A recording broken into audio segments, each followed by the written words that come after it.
Which song is in your opinion 100% perfect? Naive melody. This Must Be the Place. By Talking Heads. I don't know anything about music really, so I can't explain why, and this is purely subjective. But there isn't one part of that song which is anything less than perfect to me. Moonlight Sonata, Beethoven. Fade Into You. Mazzy Star. Ripped David Roback. Harvest Moon by Neil Young. Perfect lyrics. Perfect arrangement. Exquisitely produced. Wouldn't change a thing about it. I play guitar with some local singer-songwriters and resisted covering it for a long time too. As in my mind there wasn't any way to do a song of that caliber any justice. Dock of the Bay, Otis Redding. September, truly a masterpiece. What's something that makes you instantly dislike someone? People who obviously don't listen to you when you talk. When they are proud of their bad traits. Oh, I'm such a psychopath. People are afraid of me. I love manipulating people. Fuck off. I recently had a phone date with a person. 45-minute call. I had to interrupt so I could spend 5 minutes telling a relatable story. It was difficult to get a word in edgewise. I just wanted to hang up on the person. Taking credit for other people's work or ideas, and not acknowledging their source. I can't help to think of a boss I had early in my career. He treated his people like shit and he was a big-time kiss-ass to the higher-ups. I ended up being higher up the chain of command, and when I did run into him his whole attitude had changed from when I worked for him. Still hated his ass after all those years. When they won't stop talking about themselves. Have you ever written down a genius idea while drunk, tired, otherwise confused? Then gone back to it later to find it was complete nonsense? What was your genius idea? I once woke up in the middle of the night with an idea that I desperately needed to jot down. Managed to key it into my phone before dozing off again. Went to check it the next morning to find a note that simply read, "Better a pizza cake than none." I used to think that I would get these amazing ideas before I would fall asleep, and then I forget them in the morning. So I started keeping a journal next to my bed to write down these ideas. The only one I ever wrote down was, pogo stick with a shovel head on the end. I wrote a best-selling novel in my sleep. Wrote some ideas down on a pad next to the bed. Woke up excited about it and then realized I never clicked the pen to expose the tip. No book this year. Pourable wood. I was tripping on shrooms and urgently needed to find paper in order to write, monkey with a GoPro. I was drunk and went to eat a bowl of cereal. Then started thinking about how great it would be if we invented deeper bowls with a handle. To make eating stuff while drunk and sitting on the couch easier. Got so excited about my idea and was genuinely baffled how nobody had seemingly thought of this genius idea before. Woke up the next morning and realized I had, in fact, invented the mug. What is the moment when you realized, my teacher is an idiot? Second grade teacher had our class naming the hottest things we could think of. A few kids already said the most obvious, like sun and fire. So the third thing I could think of off the top of my head was lava. Turns out lava isn't real. Then the teacher had the whole class laugh at me for it. Made me feel stupid as hell for years until I learned that lava is real. And my teacher was a dick.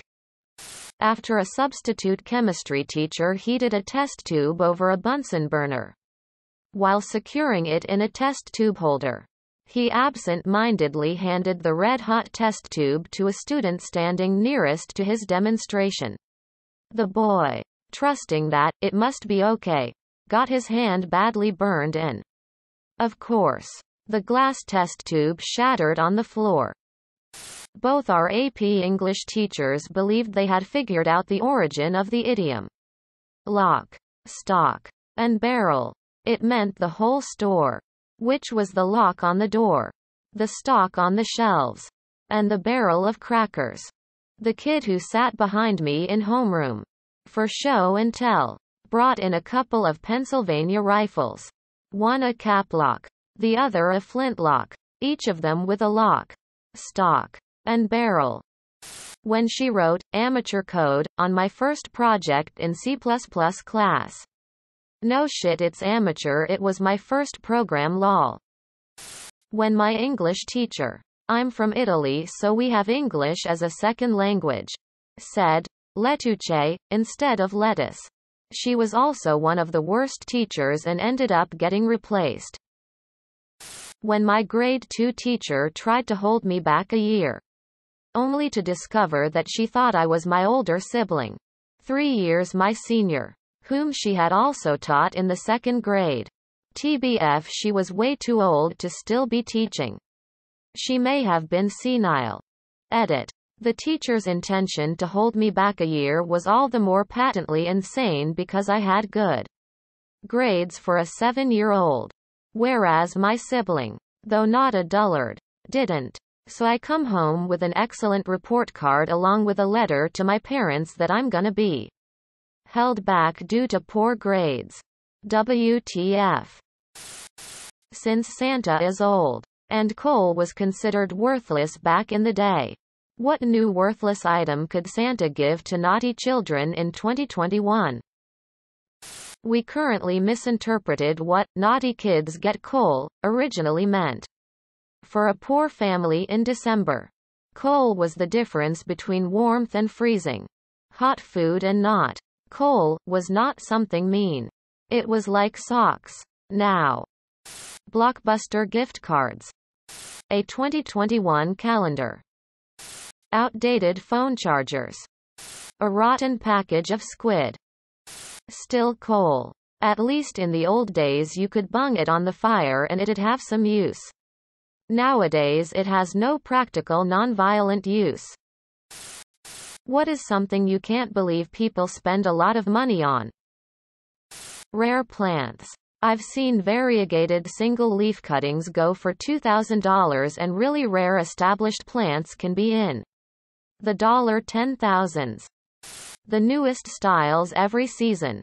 And hot new must have overpriced low quality brands ***Supreme ***.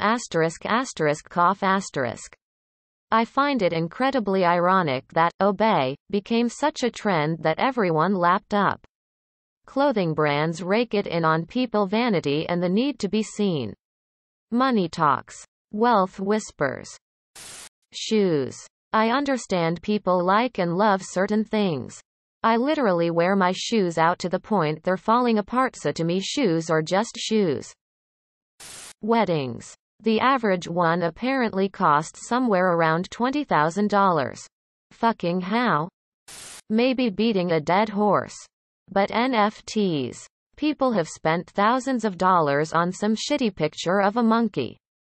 And all because you get the right to own it?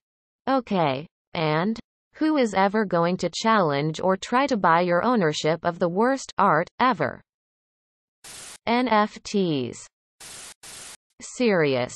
Frugal people of Reddit.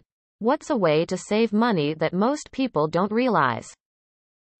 Attention. Serious. Tag notice. Asterisk. Jokes. Puns. And off-topic comments are not permitted. https www.reddit.com/r/askreddit/wiki/index-wiki_rule_6- in asterisk any asterisk comment. Parent or child. Asterisk parent comments that aren't from the target group will be removed, along with their child replies. Asterisk report comments that violate these rules. Posts that have few relevant answers within the first hour. And posts that are not appropriate for the serious tag will be removed. Consider doing an AMA request instead. Thanks for your cooperation and enjoy the discussion. I am a bot. And this action was performed automatically. Please Contact the moderators of this subreddit. Message, compose to =r@AskReddit if you have any questions or concerns. Take good care of the things you currently own and use them for as long as you can. Buy replacement things less often. Cars, phones, clothes, etc. This might be counterintuitive, but budget for fun money. If you are being super careful with money and don't do anything fun, it gets old. And then you make some silly expensive purchase that maybe you can't undo. But if you have a budget item for fun and you don't overspend that amount, of course, then you get to have some fun and it makes all the other being frugal you're doing easier to do. Pack lunch, pay off debt. Profit. Forget about Black Friday sales. It's never a good deal if you don't need it. Bulk food. A 40-pound sack of rice is so cheap versus buying a pound or 5 at a time. Most dried foods are much cheaper in a large sack. Same with meat. Buy the bulk pack. Portion it into smaller amounts and freeze most of it. Store brand items are generally a good deal. Snacks are expensive and generally crappy nutrition. Don't buy chips or sodas. If you need something sweet, make small batches of cookies from scratch or brew some tea or coffee. Cooking for one sucks. Tends to be wasteful. And as expensive. Get a few people together and split the cost or trade off. Fashion is expensive. Buy 1 or 2 pairs of good shoes, boots rather than many cheap ones. Same for trousers and coats. Choose your hobbies and recreation wisely. Consider how much enjoyment you get for money spent. There are many ways to have a good time and be social that don't require spending much money. Learn to fix stuff when you can. Repair, don't replace. Don't get trapped into a sunk cost. Sometimes it is cheaper to walk away. A coat of paint will pretty up a lot of things. Stay the hell out of poverty traps like Dollar General. They are a terrible deal. Don't overbuy your vehicle. Don't try to impress people with your car. If the person selling you the car seems shady, trust your gut and walk away. Never buy from a buy here pay here lot. Interest and fees are a killer. Pay off interest as fast as you can. And the biggest, don't be ashamed. Advertising conditions you to want more than you can afford and feel bad when you don't have the nicest things. That's bullshit. Subscribe, my brothers.